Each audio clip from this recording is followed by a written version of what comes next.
My brother, Jake, used to be the golden boy of our small family. 2 years ago, his wife, Lauren, packed her bags, took their 4-year-old son, and moved out without much more than a "we're done here." To this day, my mother calls her the witch who ruined our family. But if you ask me, and no one ever really does, I can't blame Lauren for leaving. At first, Jake handled the divorce like a man trying very hard to pretend he was fine. He signed the papers. He saw his kid on weekends. He drank a bit more than usual, but hey, who wouldn't? I figured he'd grieve, lick his wounds, eventually find someone new, and maybe grow up a little. But that's not what happened. Instead, I watched him slowly drown himself in cheap whiskey and self-pity. He'd call me at 2 a.m., slurring about how life wasn't fair. I'd drive across town to his dingy apartment, find him half passed out on the couch, clean up his vomit, tuck him in like he was a toddler instead of a grown man in his 30s. Then I'd go to work the next morning like nothing happened. And my mother?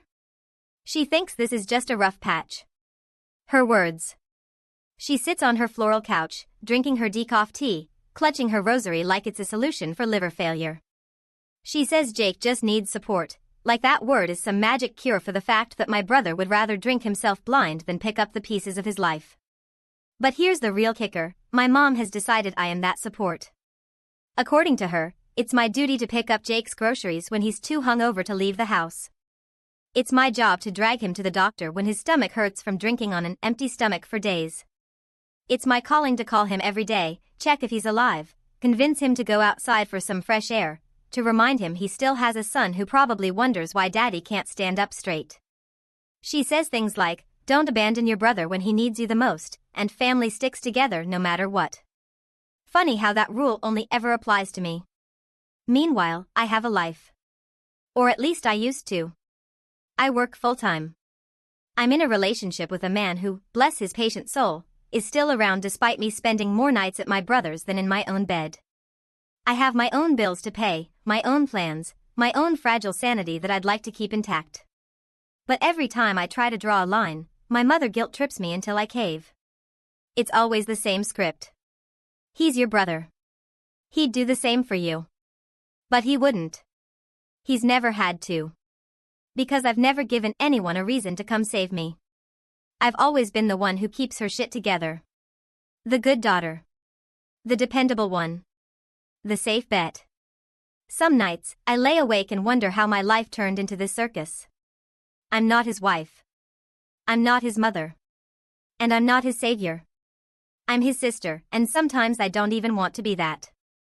So now I'm here, writing this because I don't know where else to put all this frustration. I feel like if I say it out loud to my mom, she'll just twist my words into more guilt. If I say it to Jake, he'll probably drink even more just to spite me. If I say it to my boyfriend, he'll just tell me to cut them off and live my life, which sounds great until I think about the fallout. But seriously, how did I become the one holding this broken mess together? Why is it my responsibility to fix a grown man who refuses to even try? Why do I have to feel like a monster for wanting to stop? Because I do want to stop. I want to step back. I want to go a single week without getting a text that says, "Can you pick up beer and bread?" I'm out. I know this probably sounds heartless. Trust me, I wish I could just switch off my compassion like a bad TV show. But I can't. I care. I care too much. That's my curse. That's why my mom knows she can keep pressing the same guilt button and I'll show up like an idiot, keys in hand, ready to clean up the next mess. But lately, that button feels worn out. Lately, every time my phone lights up with my brother's name or my mom's passive-aggressive "Can you just check on him?" text, my stomach twists. I hate that I feel this resentful. I hate that I'm starting to wish he'd just disappear, not die, exactly, but just be someone else's problem for once. Is that awful? Maybe it is. Maybe I am. Maybe I'm the worst sister on earth. Or maybe I'm just exhausted. I don't know anymore. So here I am, throwing this out into the void. Am I really obligated to be his full-time babysitter until he decides to stop drowning himself? Am I the villain if I say, no more? Or is it okay, just maybe, to admit that I'm tired of saving someone who doesn't want to be saved? When people hear about my brother's drinking, they usually assume it came out of nowhere. Like one day Jake was this stand-up guy with a wife and kid and a steady job, And the next day he was passed out on his bathroom floor surrounded by empty bottles. But if you ask me, this has been brewing for decades. The divorce just gave him a convenient excuse to stop pretending. See, Jake was always the favorite. I know that sounds dramatic, the kind of thing older sisters say to get sympathy. But it's true. Even when we were kids, the rules were different for him. He could break things, lie about it, and my mom would find a way to blame me for provoking him. He'd skip chores, she'd do them for him. He'd get caught smoking behind the shed at 15, and she'd swear up and down that he was just experimenting and I shouldn't make a scene. Meanwhile, I was the easy child. The convenient child. The one who did her homework without being asked, set the table, did the dishes, watched Jake when mom was working late. I didn't give her headaches, so I didn't get attention either. I was expected to be good, quiet, helpful, like an extra pair of hands she didn't have to pay. Back then, I didn't even resent it. I actually liked being the good one. There's something intoxicating about approval when you're starved of affection. If mom was in a good mood, she'd say, "I don't know what I'd do without you." And I'd feel this stupid little spark of pride, as if being needed was the same as being loved. When we got older, Jake didn't magically become responsible. He floated from one half-baked job to another, always with some grand plan that fizzled out the second it required actual work. Mom would sigh and say, "Boys will be boys." I got my first part-time job at 16 to pay for my phone. Jake got his car insurance paid for by mom because he's trying, sweetheart. Sometimes I think that's where this all started, this idea that Jake's problems are everyone else's responsibility. He never learned to stand on his own legs because he never had to. And now that he's face down in a puddle of his own choices, guess who mom expects to hold the umbrella? Me. Of course it's me. And you know what really stings? Part of me still wants her to see me, really see me. To look at me the way she looks at him when he's slurring apologies and empty promises. When he's weeping about how nobody cares.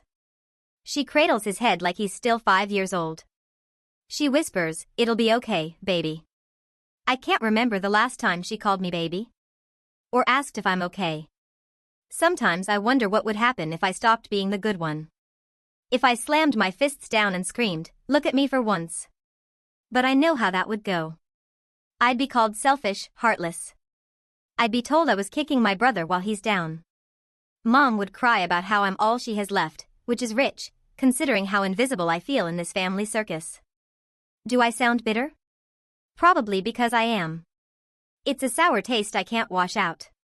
I hate that I feel like the bad guy for even admitting it. I hate that Jake's self-destruction somehow makes him more worthy of love than my years of doing everything right. You'd think being the responsible one would earn you some security. Some unconditional love.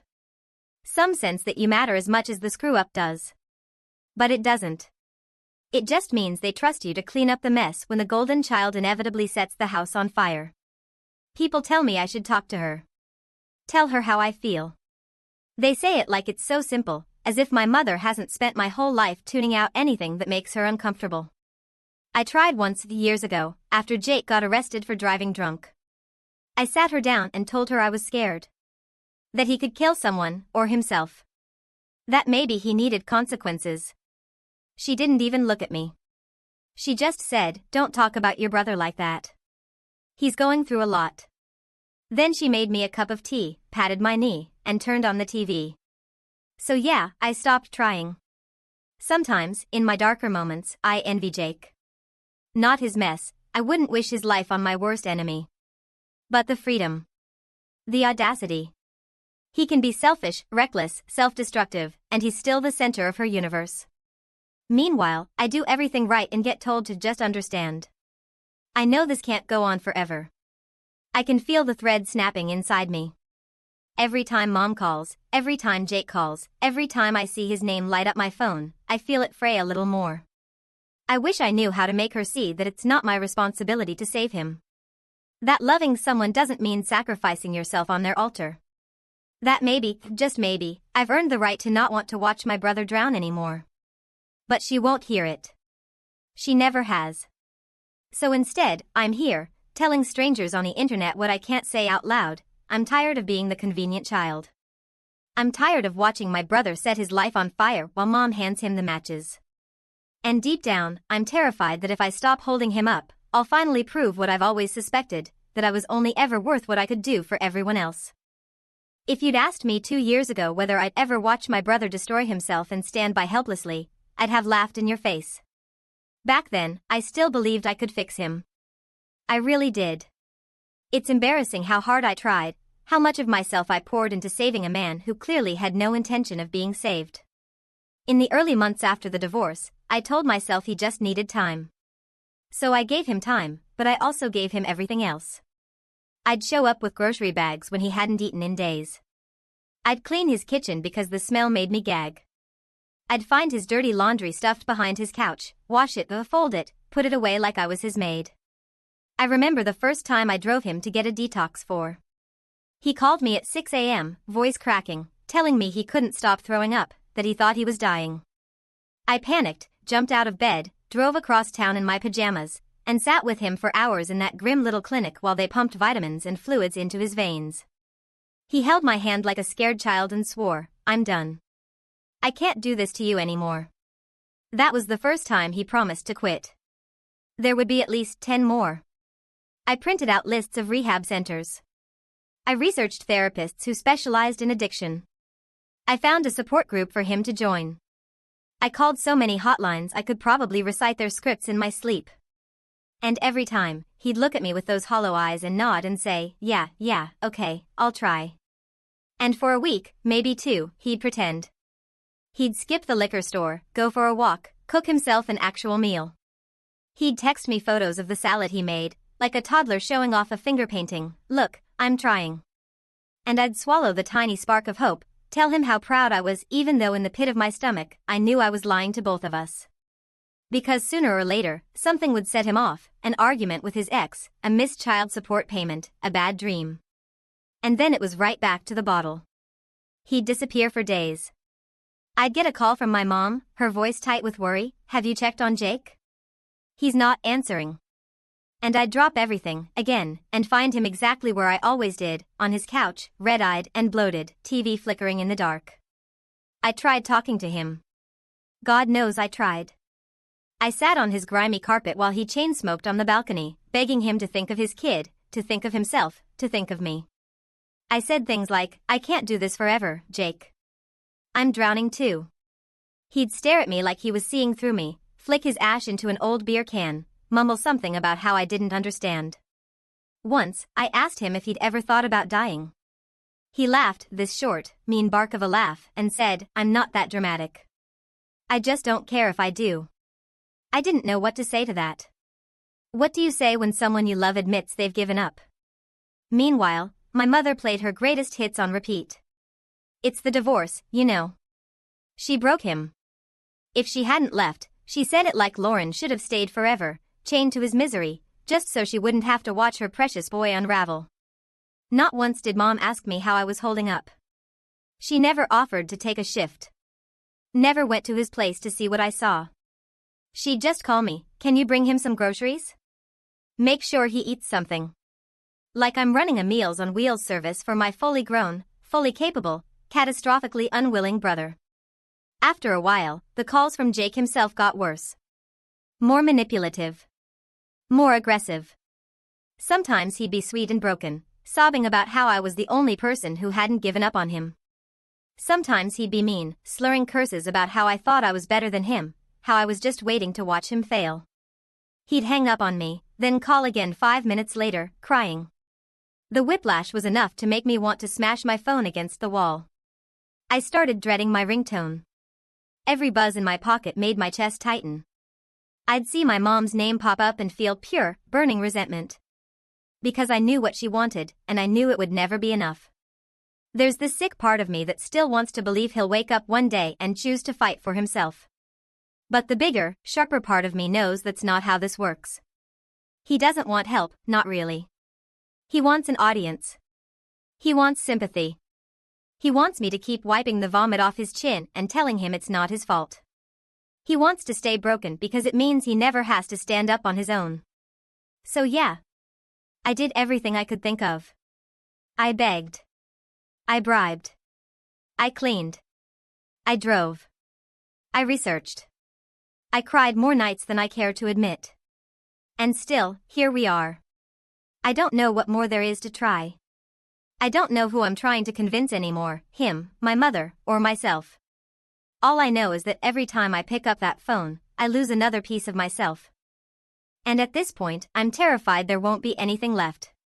I wish I could tell you there was some dramatic epiphany that made me finally say no.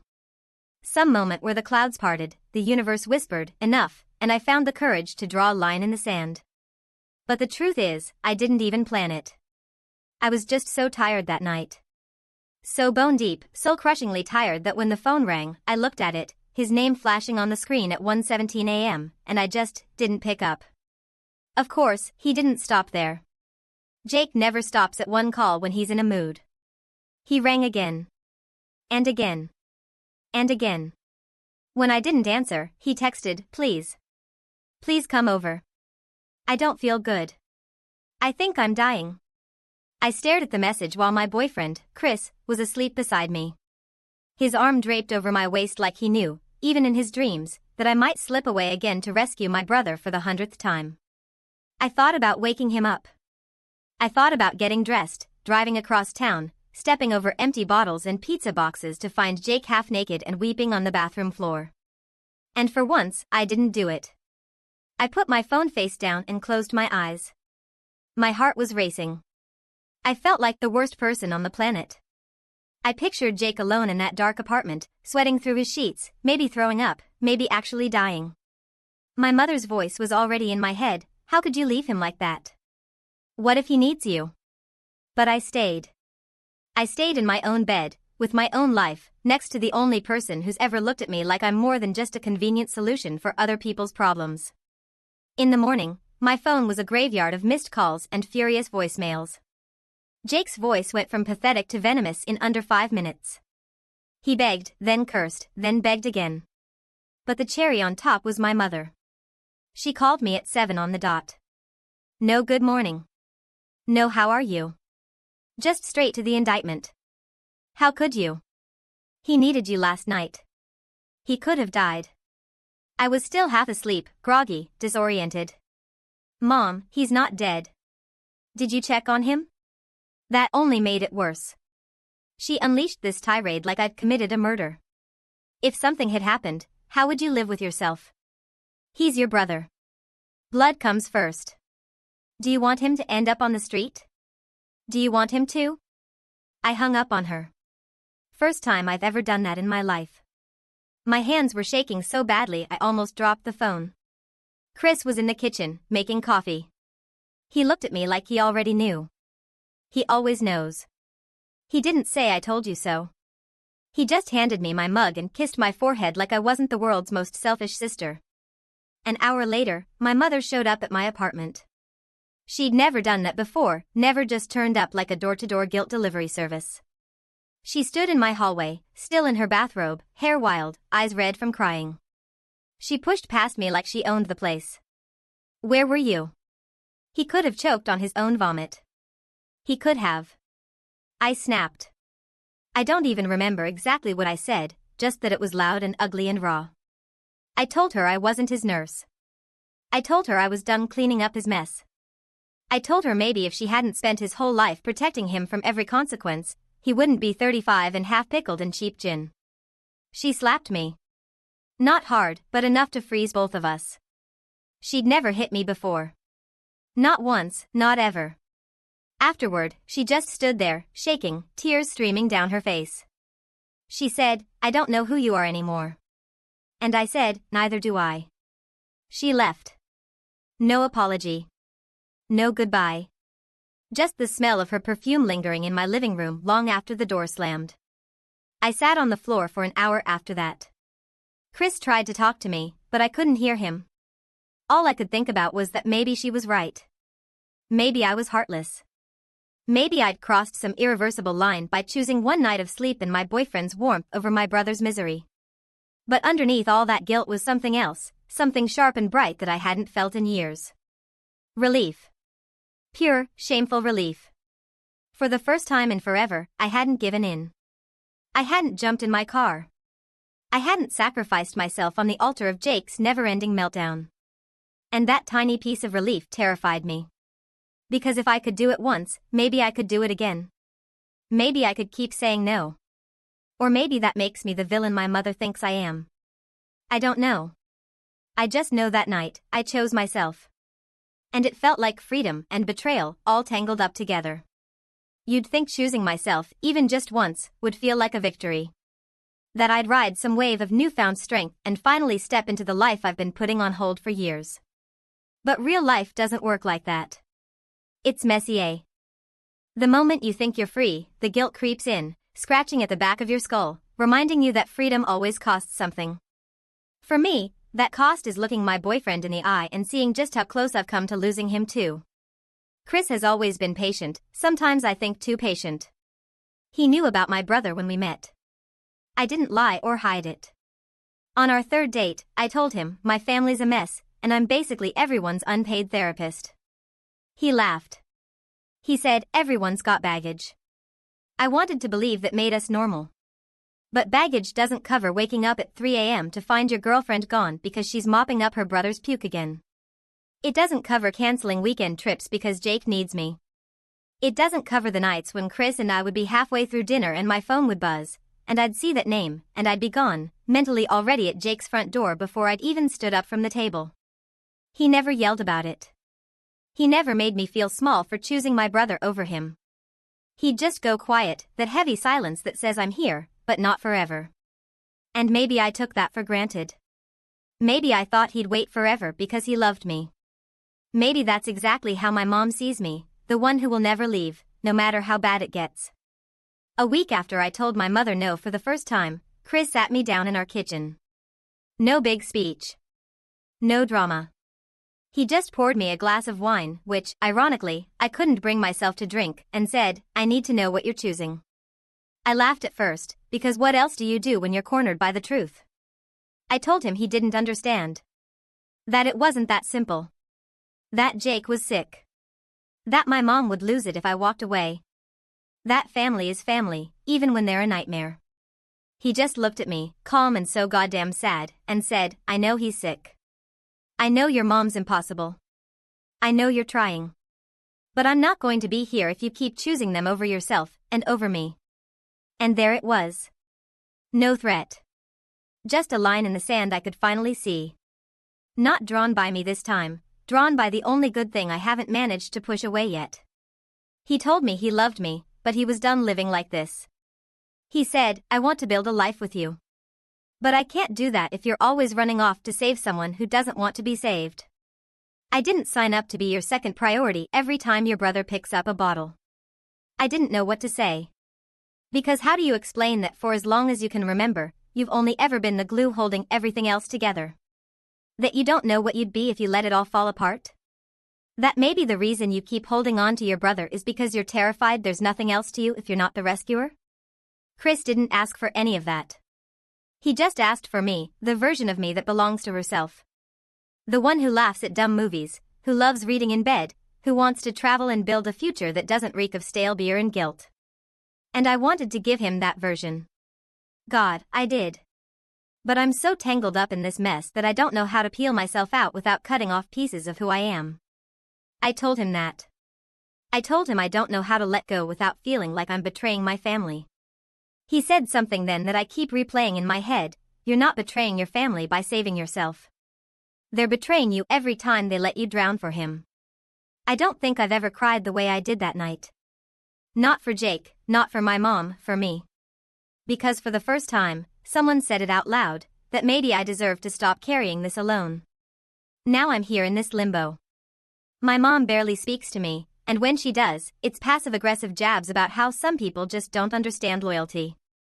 Jake hasn't called in days, which should feel like peace, but it just makes me anxious because silence with him is never good. Chris is still here, but I can feel the ground shaking under us every time my phone lights up. I'm standing in my own kitchen, staring at this man who loves me enough to ask for more than scraps of my attention, and I'm terrified I'm going to lose him because I don't know how to put myself first. Not really. Not when I've spent my whole life being everyone's safety net. I want to. I really do. But wanting it and doing it, those are two different battles. And I'm so tired of fighting. I wish I could say Jake's silence lasted. That maybe he crawled out of his hole, looked around at the wreckage he's made of his life, and decided he was finally ready to put down the bottle and pick himself up. But that would be a pretty story, and if there's anything my family's taught me, it's that pretty stories are just lies you tell yourself to sleep at night. He called me 3 nights ago. Drunk. Of course. His voice was that special brand of slurry that makes me want to bash my head against the wall because I know exactly what version of him I'm about to get. The victim. The martyr. The man-child who believes the world owes him comfort for the tragedy of being himself. At first, he tried sweet. Hey, sis. Been a while. Miss you. You okay? The words stuck to his tongue like syrup. I could hear the TV in the background, some old movie playing on a loop, the soundtrack of his self-inflicted exile. I said, "What do you want, Jake?" My voice sounded cold, even to me. Like someone else's mouth was moving. He didn't like that. The switch flipped fast. It always does with him. What do I want? Jesus, I'm just trying to talk to my sister. Or is that too much for you now, huh? Too good for me? I stayed quiet. Silence used to scare him into softening. Not this time. He launched into it. The same script I've heard 100 times, but somehow meaner now that I'd actually told him no once. He said I'd abandoned him. That I'd turned into one of them. That I was just like his ex-wife, cold, heartless, out for myself. I almost laughed at that part. Me? Out for myself? If only. He kept going. Said I didn't care if he drank himself to death.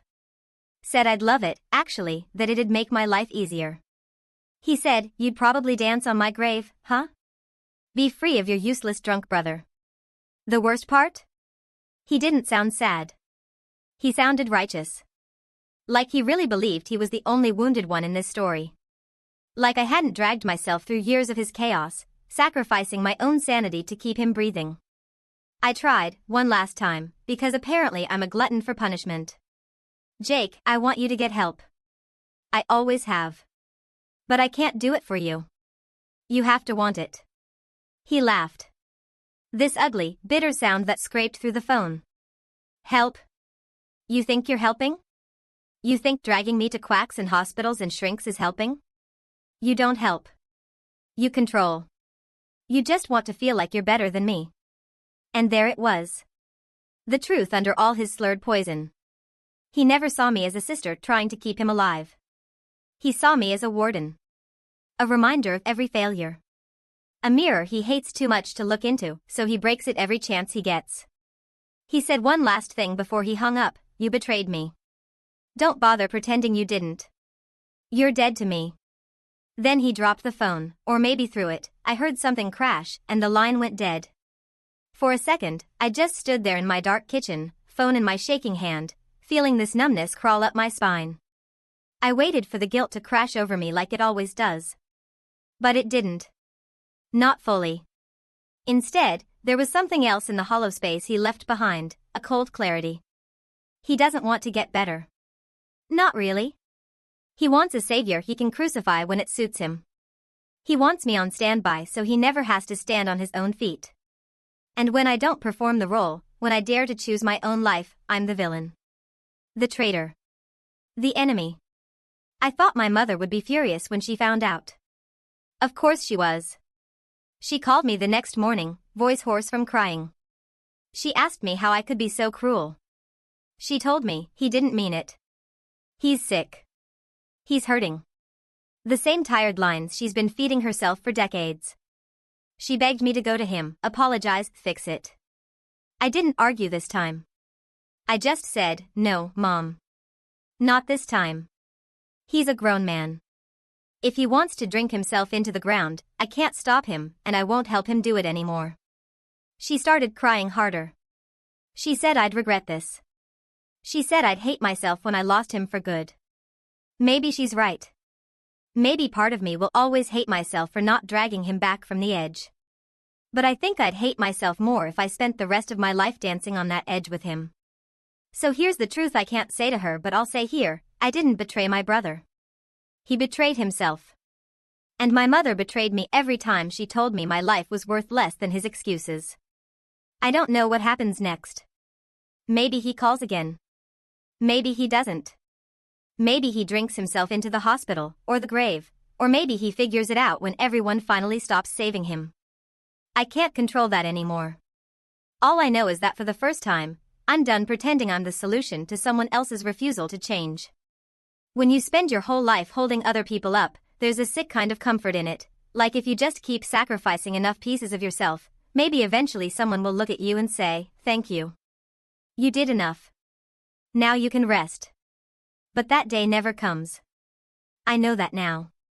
After Jake's drunken rant and my mother's meltdown, I sat alone in my apartment for what felt like hours. Chris was out, he'd gone for a run to give me space. He does that a lot lately. Gives me space. Gives me time. Gives me grace I don't think I've ever given myself. I must have replayed Jake's words 100 times in my head. You betrayed me. And the thing that hit hardest wasn't the accusation, it was that deep down, I felt relieved. Relieved he finally said it out loud. Relieved he named the wound we've both been picking at for years. I thought I'd cry. I didn't.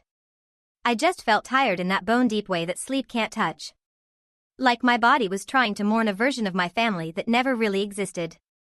When Chris got back, sweaty and breathless, he didn't say anything. He just sat beside me on the couch, pulled me into his chest, and let me sit there in silence until the numbness cracked. And then I told him everything. Every bitter thought I'd kept buried under years of be a good daughter, be a good sister, be good. I told him I was done. Done picking up the phone at 2 a.m. Done dropping my own life every time Jake's burned down again. Done pretending my mother's guilt is love. I said the words out loud, I can't save him. I don't want to anymore. And Chris, he didn't say good. He didn't say finally. He just said, okay. So what do you want instead? No one has ever asked me that. Not really. Not Mom. Not Jake. Not even me. What do I want when my life isn't orbiting around their emergencies? I didn't have a pretty answer. I still don't. I want sleep. I want silence. I want to wake up and not check my phone in dread. I want to sit across from my boyfriend at dinner and not flinch when my brother's name lights up my screen. I want to build something for myself for once, something that doesn't collapse every time Jake falls apart. So that's my plan now. It's not heroic or dramatic. It's not some big movie ending where everyone hugs it out and promises to do better. It's just this, I'm stepping back. I told my mother yesterday. I went over to her house because I knew if I did it over the phone, she'd pretend she didn't hear me. I sat at her kitchen table, that same hideous floral tablecloth that's older than I am, and I told her straight, I love him. I'll always love him. But I won't be his caretaker anymore. I won't be yours either. She called me cruel. She called me ungrateful. She said, after everything I've done for you. Which is rich, considering what she's done for me is raise me to be a human safety net for her favorite child. I didn't fight her on it. I just stood up, kissed her forehead, and left. She didn't try to stop me. She just sat there, crying into her cold tea, like she's the one who's been abandoned. Jake hasn't called since the last time. Maybe he will. Maybe he won't. If he does, if he ever picks up that phone and says, I want help. Real help. Not just pity and cover-ups, I'll be there. I'll help him find a program, drive him to the first meeting, hold his hand if he actually wants to crawl out of that hole. But until then? I'm done. Chris keeps asking what I want to do next, maybe a trip, maybe a weekend away from all this, maybe just a plan for tomorrow that doesn't involve triaging someone else's disaster. I don't know yet. I'm so used to thinking about other people's needs that the idea of planning my own life feels fake. But I think that's okay. For once, it's supposed to be about me figuring out what I want, not what I owe. Last night, Chris held me and said he's proud of me. That he's here. That he knows this isn't over, that there will be bad nights when the guilt comes roaring back. When my mother leaves another voicemail dripping with disappointment. When Jake inevitably calls again, maybe to say he's sorry, maybe to spit more poison. But he also said he's not going anywhere, as long as I choose us to. And I do. God, I do. I'm not naive enough to think this ends neatly. There's no bow to tie this mess up. My brother is still an alcoholic who might drink himself into oblivion. My mother is still waiting for me to crack and come crawling back to pick up where I left off. But the difference now is, I won't. I'm not his mother. I'm not his savior. I'm not the unpaid janitor for my family's endless emotional garbage. I'm just me. And I'm learning, slowly, clumsily, that might actually be enough. It's a strange thing, relief. I thought it would feel like freedom, a clean cut, an open sky, the weight lifting off my chest all at once. But that's not how it works when you've built your whole identity around being needed. The guilt is still here. It sits heavy on my shoulders when I wake up, when I brush my teeth, when I scroll past missed calls from my mother that I don't want to return. It curls up in my gut every time I think about Jake sitting alone in that cluttered apartment, the TV flickering in the dark while he drowns himself one bottle at a time. Some nights, I lie awake and replay every ugly word we said to each other. I wonder if I could have phrased it differently, if there was something I missed, some magic fix I didn't try hard enough to find. Maybe if I'd driven over that night instead of ignoring his calls, things would be different. Maybe if I'd answered my mother's early morning meltdown with sweetness instead of anger, she wouldn't look at me like I'm a traitor now. It's ridiculous, I know it's ridiculous. Rationally, I know Jake made his choices. My mother made hers. I'm not the villain here. But some days, my brain refuses to accept the logic. Some days, I still feel like the little girl setting the table and doing everyone's chores just to hear, "Good girl. What would I do without you?" Some sick part of me yes. She doesn't call much anymore. When she does, her voice is cold, clipped, barbed with unspoken "how dare you." Sometimes she doesn't even ask how I am, she just updates me on Jake, like a guilt delivery system on autopilot. He didn't go to work again. He looks thin. He misses you, you know. I don't answer those messages. I don't drive over with groceries. I don't beg him to see a doctor. I just let the silence grow. I keep thinking maybe in that silence, we'll all finally hear what we don't want to admit. I can't save him. I can't fix her.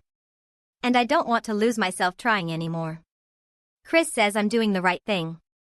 Some days, I believe him. He's been my anchor through all this, the only one who doesn't look at my exhaustion and see something to exploit. He doesn't want anything from me but me. That used to scare me, the idea that I could exist without being useful all the time. Now it feels like the only thing keeping me sane. We've started talking about moving. Not far, just far enough to have space that isn't so soaked in old guilt and middle-of-the-night rescue missions. He wants us to take a week away first. Somewhere quiet, just us. The idea of packing a bag and leaving my phone on silent both thrills and terrifies me. It feels like cheating on the version of myself my family expects me to be. I know the next time Jake calls, and it'll test every bit of this tiny, fragile boundary I'm building. He'll cry, or he'll rage, or he'll swear he's changing this time for real if I'll just help one last time. And my mother will say the same old lines about loyalty and family and "don't abandon him when he needs you." But I'm done. I really am. If he wants help, real help, not pity or excuses, he knows my number. He knows I'll help him find a rehab, drive him there, hold his hand through the ugly part if he actually wants to get clean. But until he wants it more than I do? No. I'm done dragging him through life while he drags me under. I keep repeating that like a mantra when the guilt creeps back in. I didn't break him. I can't fix him. He's not my child. He's not my burden.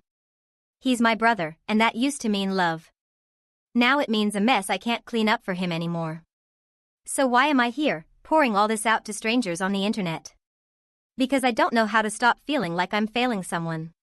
I don't know how to stop hearing my mother's voice in my head telling me I'm selfish. I don't know how to trust this quiet life I'm trying to build. Like any second now, it'll be ripped away because I chose to save myself instead.